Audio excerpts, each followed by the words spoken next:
I'm Logan Crawford, and right now on Spotlight, we're excited to introduce you to a super talented author. Her name is Candice Woods, and she is here to discuss her charming book. It is called Christina's Pen Pal. This delightful story follows Christina Riley, a sixth grader full of curiosity and enthusiasm about having a pen pal. The author captures the excitement and wonder of making a new friend from afar, exploring themes of friendship, communication, and the joy of discovery. We're delighted to have this very talented author join us here today on Spotlight. We thank the team at Sweet Spire Literature Management for helping us put her in the spotlight today. And we ask viewers like you to support writers like her by subscribing to our channel and by purchasing her wonderful books. The links are below this interview. Candice, great to see you here today on Spotlight. Great to see you as well, Logan. This is such a charming book. It's a unique adventure that Christina Riley has because the concept of pen pals has almost gone away in this Yes. digital age. What made you decide to write a book about a little girl who has a pen pal?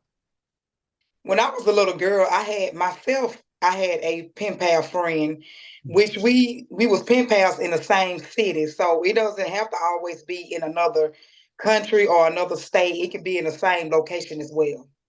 So where did you find out about your pen pal when you were a kid?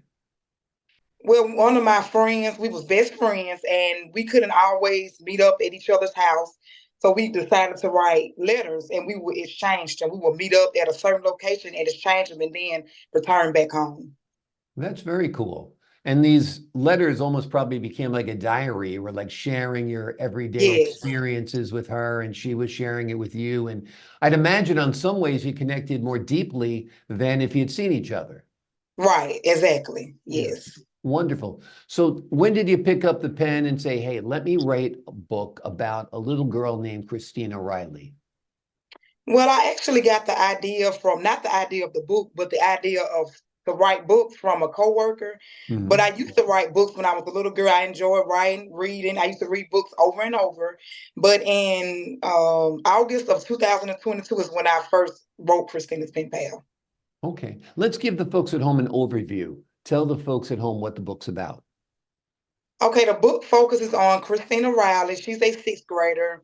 She receives a pen pal assignment, and she is very excited to start the assignment because she has a best friend, which is Alyssa, but she has never had a pen pal assignment. So she's very excited about starting that. And she starts the journey of writing letters and waiting to receive the letter in the mail as well. So she's excited about that. Wonderful, wonderful. And you've written other books about pen pals, right? Or other children's books? Yes, I got a total of six children's books. It's gonna be three parts to Christina's. I already wrote the second part, which they're going to become friends. The first part is when she does the assignment. The second part is when they become friends, and the third part is when they're gonna actually meet each other in person. Wonderful, wonderful. That's exciting. Have you had the opportunity to read these books to any children? I'm trying to go to children's hospitals and to libraries, but I'm still working on it. Yeah. And I actually read it at my book signing, and I have heard from other kids that they enjoyed the book. Okay, great. Well, that must have been fun doing the book signing. I'm sure you Yes, did it that was at a very. bookstore near you or something. Yes. Well, I did it at a hotel, but I'm trying to do future book signings at libraries and like bookstores. Well, that'd be wonderful. I'm sure that'd be fun for you and for the kids. And is there a lesson that you want the children to know about from reading your book? But I just want them to know that having a pal is not something that was, back long time ago. It can be recreated. So that's Mhm. what I'm trying to do with Christina's pen pal, and also learning how to head letters and write letters is not teaching school anymore. So I'm hoping that it can get into the classrooms of teachers around the world. I agree. The digital age, it's very convenient, but it's boring. You know what I Yes, mean? I agree. Messaging somebody on instant messenger or WhatsApp, I mean, that's all temporary, it's all transient, it Yes, all disappears. But if you actually take the time to write a letter, like you said, who even knows how to write anymore? I don't know if kids are taught penmanship anymore, right? right, exactly. Yeah, it's crazy. I forget how to write. I have to dictate it into my phone because my hand doesn't keep up with the digital age anymore. So there is something wonderful and something charming and something permanent about writing. And there's also something, cathartic about writing where you put your feelings down on paper, and that's important Yes. too. And you also can keep them, you can keep them and have them like in a box or just forever. Exactly, exactly. And you remember what it was like to be 12 years old again when you read it one day when Yes. you're 24 or whatever it is. Yeah, Yes. that'd be great. So you've written three books about Christina and her pen pal. Tell me about the other three books. Okay, the other three, let me see. The second one is Becoming Friends, is when Alyssa kind of gets a situation where Alyssa, her best friend, gets jealous of Christina and her pen pal. Because she's Mhm. always writing them back and forth so kids can kind of see, how to deal with situations like that. So they're becoming friends. The third one is when Christina talks her parents into letting her meet the pen pal, which is in New York. And that's Mhm. also Christina's favorite state that she wants to visit. Gotcha. Gotcha. Sounds great. Wonderful books. Have you envisioned them as perhaps a children's series, whether live action or animated or a movie or something like that? Yes, I have. I have actually talked with someone on getting it made like a children's movie or a cartoon or something like that. Well, I think that'd be great. I mean, I think there'd be lots of great lessons for kids. They learn about a tradition that's kind of gone away for the most part, which is having a pen Yes. pal. They would learn about the joy of discovery. They would learn about friendship. They would learn about different forms of communication. So I think it would be wonderful indeed. And what are you going to be working on next? You've got the six books. I got a feeling you got more books in you there, Candice. Yes. I just finished a romance novel at 97,000 words. Wow. So I'm kind of going back and forth from horror, fantasy, children's book, romance author, young adult.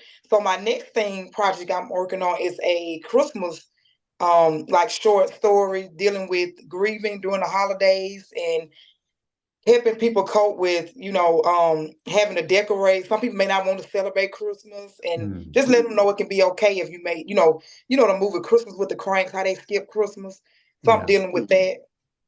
So that's my next project. Sounds great. And tell us a little bit about your romance novel. What's the title and when's it going to be released and what's it about? Yellow Dandelions is the title, and right now, I finished it. It's on my laptop. I'm wanting to get a literary agent, Hmm. sort of, but I want to get it published, or get a query letter, submitted to a agent probably the end of this year. And the Sure. book is dealing with like how people think that love cannot be found nowadays, love is not out there. And it focuses on a 24-year-old college student who didn't believe in love, had toxic relationships, and she said she loves to journal on a park bench by yellow dandelions. That's her favorite flower. So a guy comes jogging through, and she just thinks that, she don't pay him any attention, but he keeps on jogging by for a reason, and love end up blossoming. And it's a very good book about love, and that love is still out there somewhere. Sounds good. Hope springs eternal, that love is out there, even for the people who are disillusioned at one point in their lives, which I Yes, think is yes, great. Sounds like a Hallmark movie almost. yes. That There it we can be go. definitely more. Okay, that'd be great. Candice Woods has written a wonderful children's book as well, a series of them surrounding pen pals. The book we primarily discussed today is called Christina's Pen Pal. It's a delightful story. It follows Christina Riley. She is in sixth grade. She's full of curiosity and enthusiasm about having somebody else to communicate with via mail, which I guess they still make mail these days. Yeah, there's still snail mail out there. It's not all electronic. The author has captured the wonder and excitement of making new friends from afar and explores the themes of friendship, communication, and the joy of discovery. Candice, thanks so much for joining us here today on Thank you. Spotlight. Great having you on the show. Love talking with you. To the folks at home, I'm Logan Crawford, thanking you for your time this time. Until next time on Spotlight.